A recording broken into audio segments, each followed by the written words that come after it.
Right now, the United States military is projecting this massive, World War II level of force in the Middle East. Yeah, the optics are definitely designed to look overwhelming. Exactly. I mean, if you look at the public statements, the deployments, the sheer tonnage of naval power moving through the water, uh, it looks like a superpower preparing to just unleash an unstoppable wave of kinetic energy.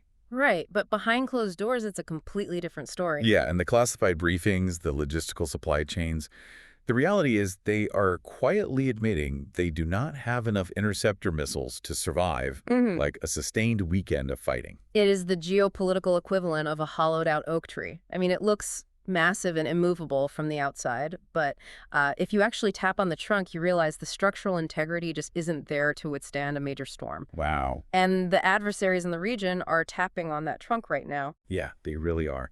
So today we are opening up a stack of geopolitical intelligence that exposes this empty arsenal. We're looking at a highly detailed transcriptive analysis exploring the abrupt, jarring suspension of major U.S. strikes on Iran. And we are not just going to redo the headlines today. No, definitely not. We are going to map out the hidden architecture behind this sudden ceasefire, unraveling the conflicting motivations of global powers, the stark realities of modern military logistics, and the silent economic wars being waged in the background. There's a lot to cover. There is. Okay, let's unpack this. But before we dive into the data, we need to make a brief but critical structural note about this deep dive. Yeah, this is important for you listening to hear. Right. We are exploring highly charged geopolitical negotiations involving the U.S., Iran, Israel, and other sovereign nations. We're discussing war, military strategy, complex international relations. We want to be crystal clear with you listening right now. This show takes no sides. None at all. We do not endorse the viewpoints of any nation, any political figure, or any analyst mentioned in our sources. We are strictly here to impartially analyze the factual claims, the strategies, and the data detailed in the source material we have been provided. We are just tracing the mechanics of the situation, nothing more. And the mechanics of this specific de-escalation, I mean, they're fascinating because they completely defy conventional military logic. Yeah, they really do. You just don't usually see a superpower announce they are, quote, locked and loaded, end quote, and then immediately hit the brakes without firing a single shot. Exactly. So let's look at that immediate catalyst. The timeline detailed in the intelligence is just pure whiplash. The U.S. administration puts out a statement designed to project absolute overwhelming escalation dominance. Right. They say the USA is locked and loaded. But in the exact same breath, the statement just pivots. It says that despite this readiness, the U.S. was asked by Gulf countries to hold off, and that the perimeters of a deal have been agreed to. And the attack is suspended. Right? Suspended immediately. And the justification given is that this proposed deal would include the immediate and complete opening of the Strait of Hormuz. Which is arguably the most critical energy choke point on the planet. Yeah. And the leaked terms of this proposed compromise, which, by the way, surfaced via Israeli Channel 12 and Qatari mediators, they're highly specific about how they plan to manage that choke point. How so? Well, the proposal dictates a geographic and directional split. So vessels entering the Persian Gulf, the inbound traffic, would transit strictly through Iranian territorial waters. Meanwhile, the outbound traffic, the vessels exiting the strait loaded with energy resources, they would be routed through Omani territorial waters. Okay, so if we look at the maritime geography there, that's essentially drawing a solid yellow line right down the middle of the strait. Pretty much, yeah. But it's more than just traffic management, isn't it? I mean, it's a massive concession of sovereignty. Giving Iran explicit control over all inbound shipping means they essentially get to dictate what materials, what technology, and what personnel can even enter the Gulf. It is a profound strategic concession. I mean, it legitimizes Iranian oversight over half of the world's most vital maritime artery. On paper, sure, it splits the authority, but in practice, controlling that inbound flow is a massive leverage point. But this is where the intelligence gets really interesting to me. If this deal gives Iran such a massive strategic advantage, and it single-handedly stopped a U.S. strike, why did the Iranian state media immediately deny it? Right, through Fars News. Yeah, Fars News reported that these leaks were completely false and that their policy regarding the strait hasn't changed at all. I mean, if I'm negotiating and I just won half the strait without firing a shot, I'd be taking a victory lap.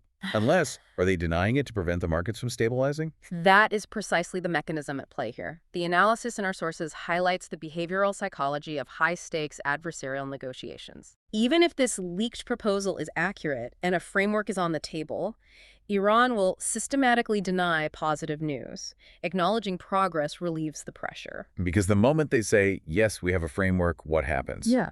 The price of oil drops by $5 a barrel, global shipping insurance rates normalize, and the U.S. administration gets some political breathing room. Exactly. Iran's strategy is to deny the U.S. any of that oxygen. They want to maintain maximum pressure on the global supply chains and on the U.S. negotiators until a binding final document is actually signed. Wow. The denial itself is a tactic to maintain escalation dominance. They are basically keeping the knife at the throat of the market. That makes perfect sense. I mean, the tension is the leverage. Exactly. Now, that covers the immediate tactical maneuver at the Strait of Hormuz. But to understand why these nations are operating this way, we really have to look at the underlying macro-level objectives of the three primary players involved here, the U.S., Iran, and Israel. Right, because they are not aligned at all. No, looking at the data, it's clear these aren't just differing opinions. They are entirely incompatible realities. Let's start with Washington. What is the actual structural goal for the U.S. here? The American objective is singular, defensive, and deeply economic. The administration wants the Strait of Hormuz to return to its pre-February 28th status quo. Just roll the clock back. They simply want the clock rolled back, yeah. And the underlying mechanism demanding that rollback is the protection of the petrodollar system. They need uninterrupted commercial shipping so that global energy continues to be traded in U.S. dollars. Right, and we are going to dig deeply into the mechanics of petrodollar recycling in a moment because, honestly, it's the engine of this whole conflict. But for now, the U.S. goal is essentially keep the water open, keep the dollars flowing. Correct. What about Iran? Because the sources outline a timeline that suggests they are operating on a completely different historical scale. They really are. For Iran, the current tactical situation at the Strait is just a lever.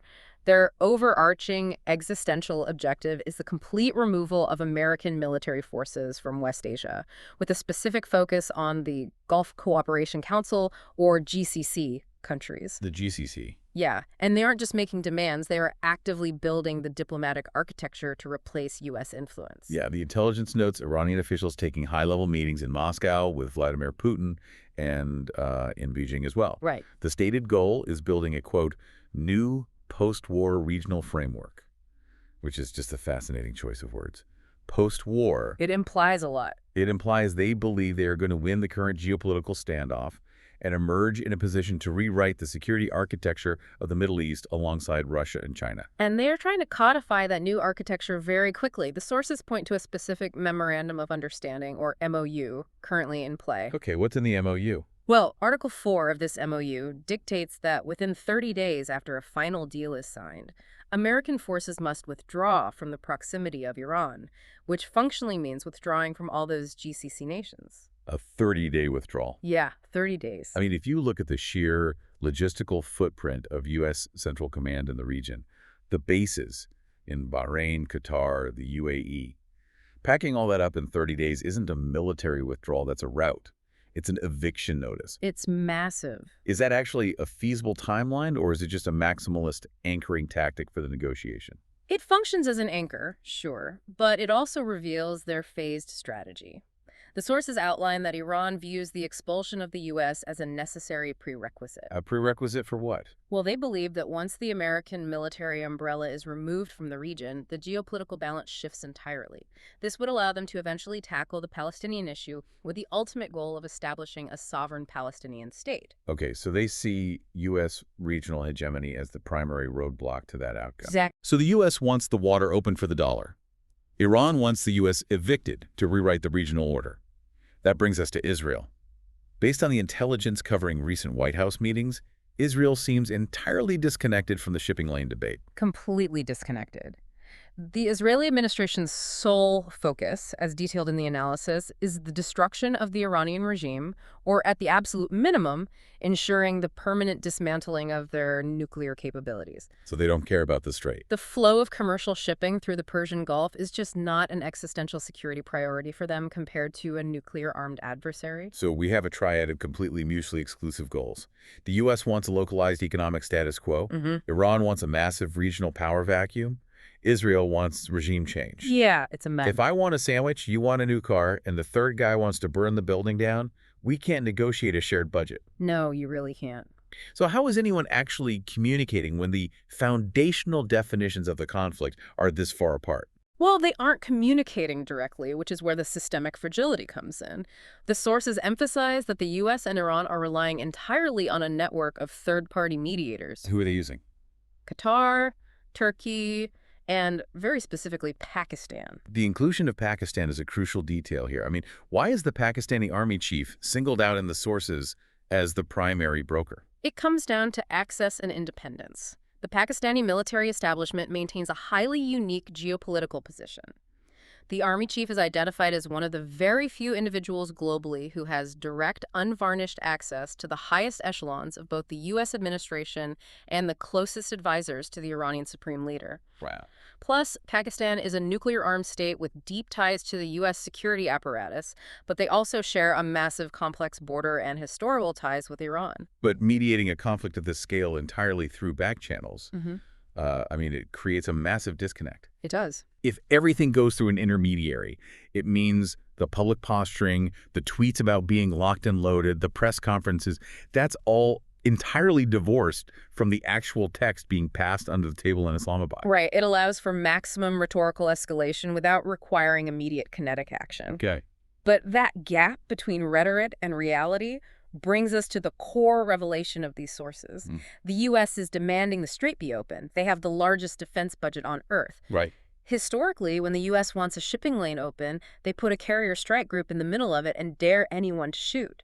So why did they announce they were ready to strike and then immediately back down to negotiate through Pakistan? And this is where we get to the empty arsenal. Yes. And this is a part of the intelligence that completely recontextualizes the current standoff. The analysis argues that the United States simply does not have the military, quote, wherewithal, end quote, for a major sustained regional surge right now. That's the terrifying reality of it. Specifically, they are facing a critical deficit in integrated air defense systems, or IADs. Let's break down the mechanics of this, because IADs isn't just a single missile battery, right? It's a massive overlapping network of sensors and interceptors. Exactly. An integrated air defense system is best understood not as a wall, but as a multi-tiered filtration system. If you are defending a region against thousands of incoming projectiles, ballistic missiles, cruise missiles, drones, you need different filters for different altitudes and speeds. Right. And right now, the sources claim the U.S. is critically short on the interceptors that make up those filters. Let's walk through that filtration system from the top down. The foundation of this network is naval, right? Yeah. The destroyers. Yes. The Arleigh-Burke-class destroyers. These are floating supercomputers equipped with the Aegis combat system, which serves as the brain of the maritime defense. Okay, so what's the problem? The intelligence notes a staggering logistical constraint. The U.S. commander for the Eastern Theater, which covers Europe, has stated explicitly that he cannot spare any destroyers to be repositioned to the Middle East. They are entirely tied down managing the deterrence posture in Europe. So the foundation is already stretched thin. Very. Now, what about the actual effectors? You know, the interceptor missiles launched by that Aegis system. This is where the shortage becomes acute. The Aegis system relies on the standard missile family. You have the SM-3, which is an exo-atmospheric interceptor. So wait, exo-atmospheric meaning it actually goes into space. Exactly, yeah. Its job is to hit ballistic missiles while they are in the vacuum of space at the absolute highest point of their trajectory. That's the coarse filter at the very top of the system. Precisely. Then, for threats that re-enter the atmosphere, or for cruise missiles flying closer to the Earth, you use the SM-6, the endo-atmospheric interceptor.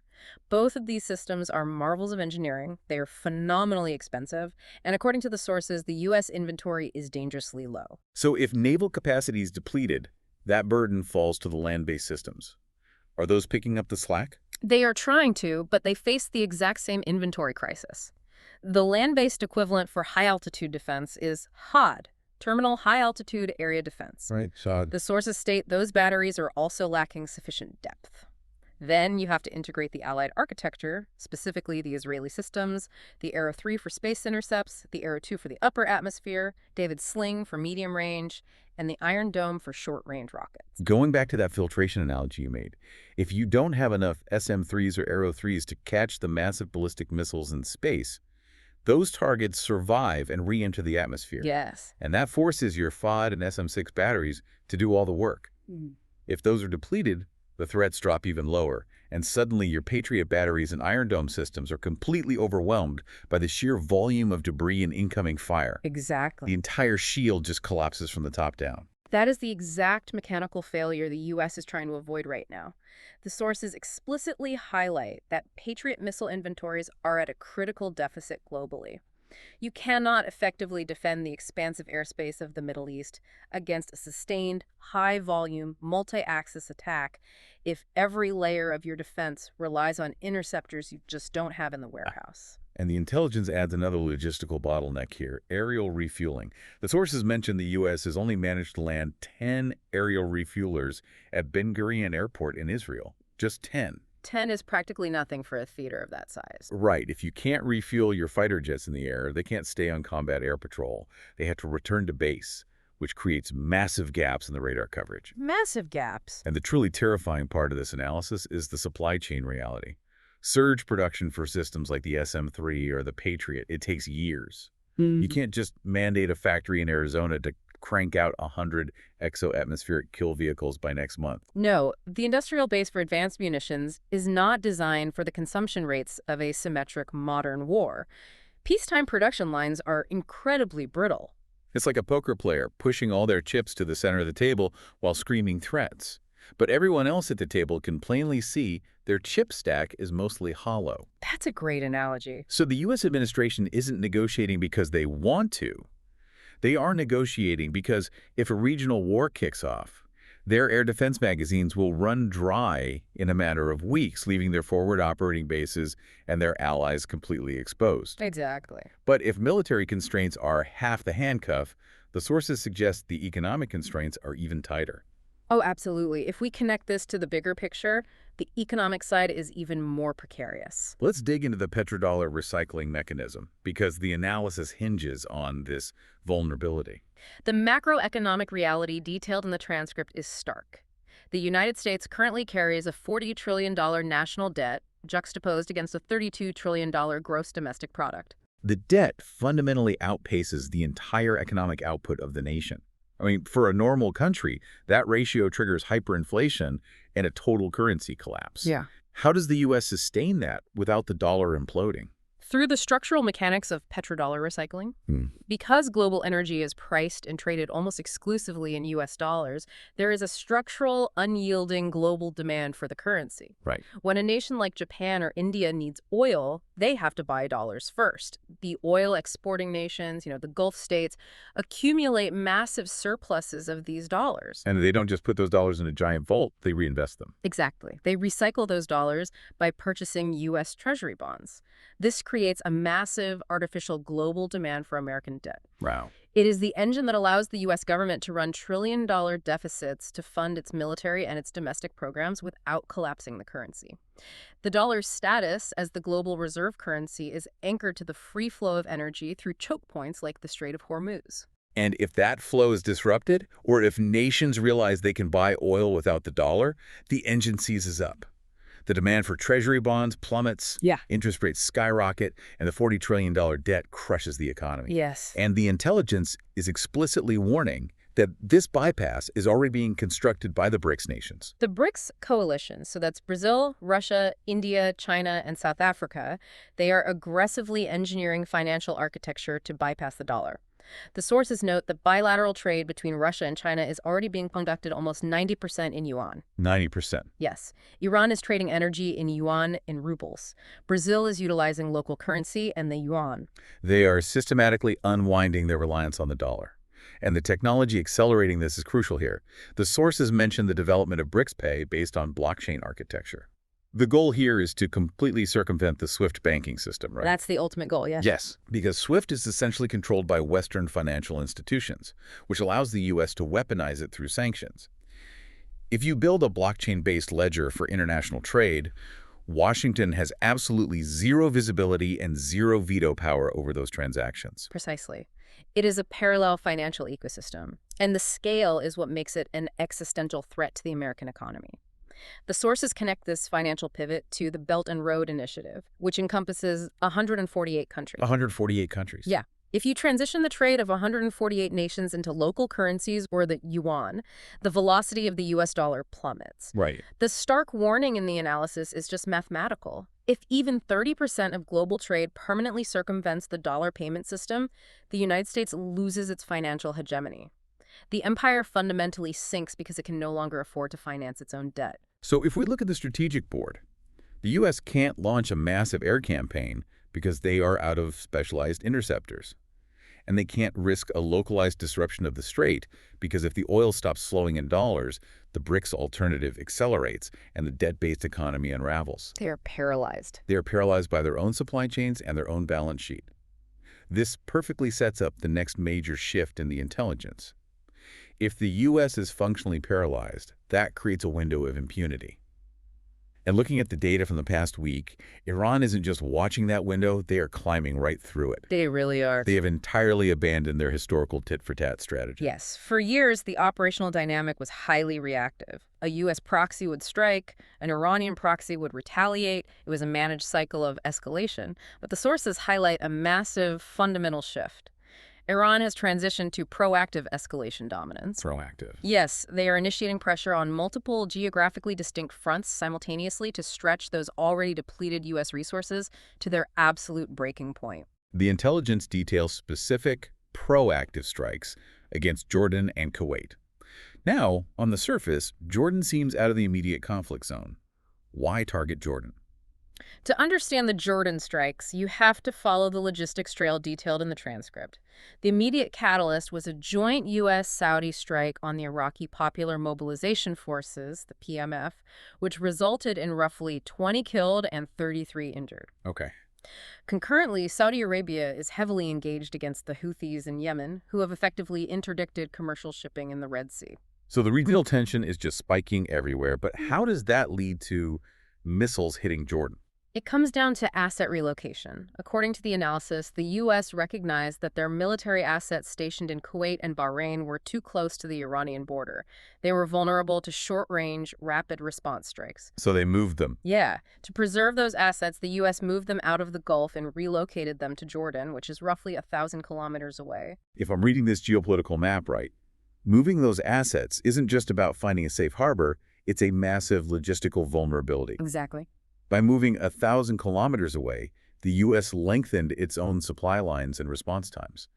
And Iran immediately struck that new location. They're essentially saying, geography will not protect you. If you hit our allies in Iraq, we will hit your relocated assets in Jordan. It is a profound demonstration of reach.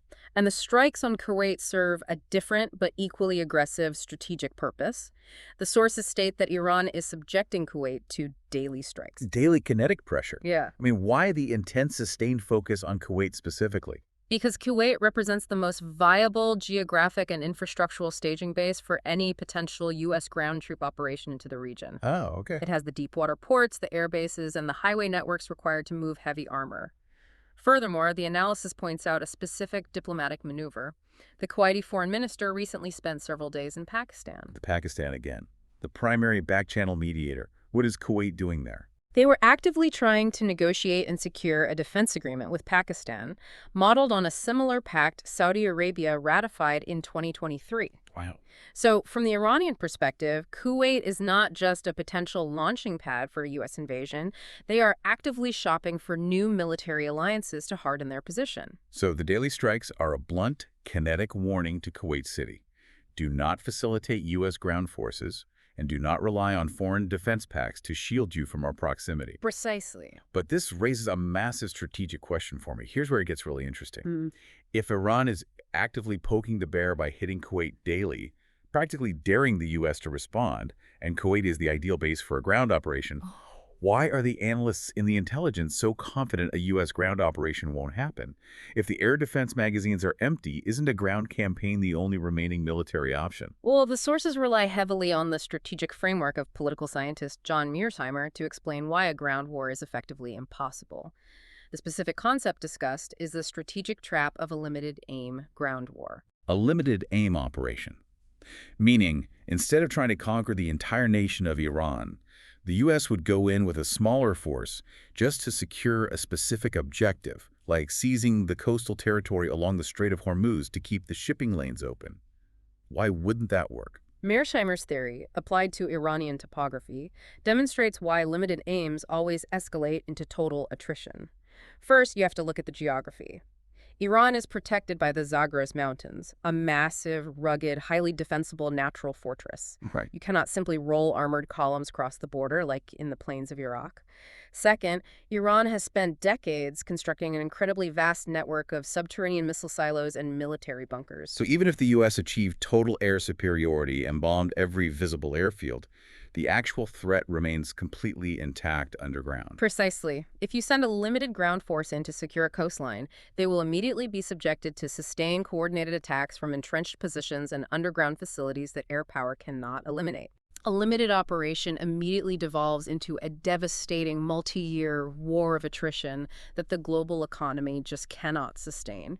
And there is a massive domestic legal constraint on the U.S. administration here too, isn't there? Yes. The sources note the War Powers Resolution of 1973. To commit U.S. ground forces to a sustained conflict of that nature, the administration would require explicit congressional approval. Which they wouldn't get. Given the political climate, the guaranteed high casualty rates of an attrition war in the Zagros Mountains, and the catastrophic impact it would have on global energy prices, clearing that legislative hurdle is viewed as politically impossible. So the analysis concludes the U.S. is completely trapped. They can't fight an air war because they don't have the interceptors. They can't fight a ground war because of the geographic and political realities. And they can't endure the economic fallout of a prolonged blockade because of the petrodollar bet cycle. No wonder Iran is moving proactively. It's a strategic checkmate in many ways. But the intelligence doesn't just focus on the Middle East.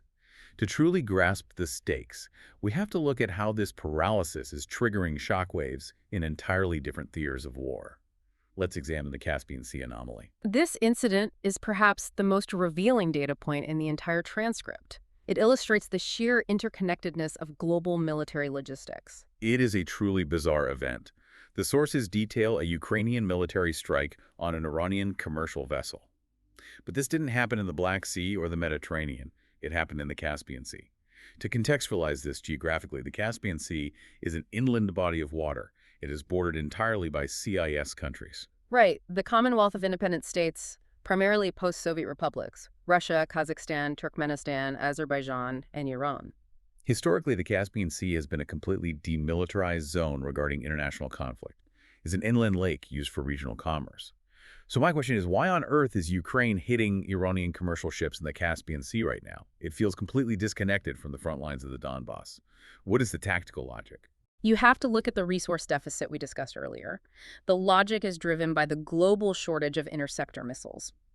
Ukraine's leadership recently made urgent requests for more Patriot missile systems from the U.S. administration to defend their cities and infrastructure. But the U.S. is hoarding those exact same Patriot systems to defend their bases in the Middle East. Exactly. The U.S. cannot fulfill Ukraine's demands because those assets are locked in West Asia. Now, the logic here requires careful synthesis. If Ukraine attacks Iranian assets in the Caspian Sea, it is attempting to force a binary choice on Washington and simultaneously punish Tehran. Wait, I need to push back on that logic. If Ukraine triggers a broader regional war involving Iran, wouldn't Washington lock down those Patriot shipments even tighter to defend the Middle East? How does escalating the Middle East conflict help Kyiv get more missiles? That is the paradox of the strategy. The strike is less about immediately freeing up Patriot missiles and more about forcing the U.S. to definitively choose a primary theater of operations. If the Caspian Sea becomes a hot zone, it directly threatens the supply chains Iran uses to provide drones and munitions to Russia. By attacking Iranian vessels there, Ukraine is attempting to physically disrupt the Russian war machine's supply line. Oh, I see. Furthermore, they are signaling to Washington that if the U.S. won't provide the defensive systems to protect Ukraine, Ukraine will escalate the conflict into sensitive zones that force the U.S. and Russia into a more direct, unmanageable confrontation. It is an act of desperate geopolitical leverage. They are essentially flipping over the chessboard in a secondary theater to force the superpower to act. But how did Moscow react to a military strike happening in their peaceful inland lake? Well, what's fascinating here is the Russian response was immediate and structurally significant. It wasn't just a diplomatic protest. The sources detail a speech given by Vladimir Putin on July 26 during the Russian Navy Day celebrations. Okay. He issued a very specific directive to the commanders of the Caspian Sea flotilla. A flotilla that up until now has basically been a coastal patrol force. Yes. Putin instructed the Caspian flotilla to study and adopt the tactical doctrines of the Iranian IRGC's Mosquito fleet. The Mosquito fleet, that refers to the highly asymmetric naval swarming tactics, right? Correct. The IRGC utilizes hundreds of fast attack craft, heavily armed with torpedoes, anti-ship missiles, and midget submarines. The doctrine is designed to overwhelm advanced conventional naval defenses, like the Aegis system, through sheer numerical saturation and speed. But Russia isn't using speedboats, they have actual warships. Exactly. And that is what makes this directive so dangerous. The Caspian flotilla is equipped with Buyan-class small hull corvettes. They are relatively small, but they are armed with Kaliber cruise missiles. Oh, wow. Yeah, the Colibri is an incredibly sophisticated, highly lethal weapon with an operational range of 550 to 2,500 kilometers. By ordering the Caspian flotilla to adopt swarm tactics and prepare for asymmetric threats, Russia is actively militarizing a previously peaceful trade route in direct response to the Ukrainian strike. The chain reaction is just staggering. A shortage of American interceptors in the Middle East forces Ukraine to strike a ship in an inland sea, which in turn causes Russia to heavily militarize that sea with long-range cruise missiles. And the ripples don't stop there.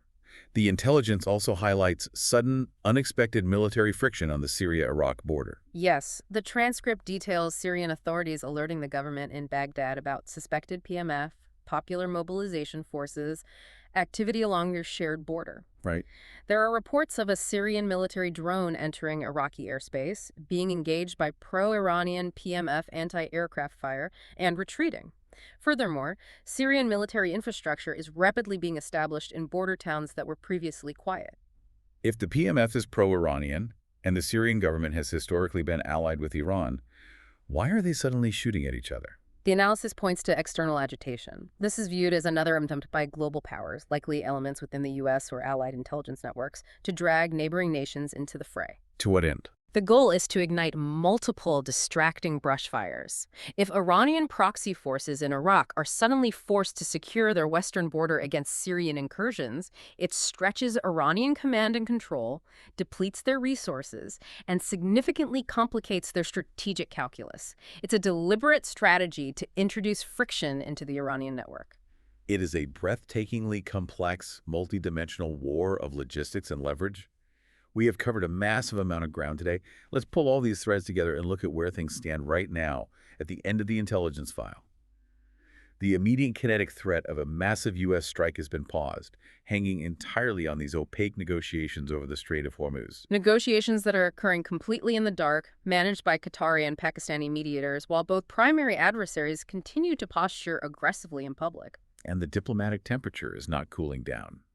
The sources emphasize that the U.S. State Department has aggressively renewed and elevated its security warnings for American citizens across the entire Middle East. Yeah, preparing for the worst. They are advising heightened vigilance, suggesting citizens consider departing immediately while commercial options are still available, and explicitly preparing the public for sudden airspace closures and severe travel disruptions.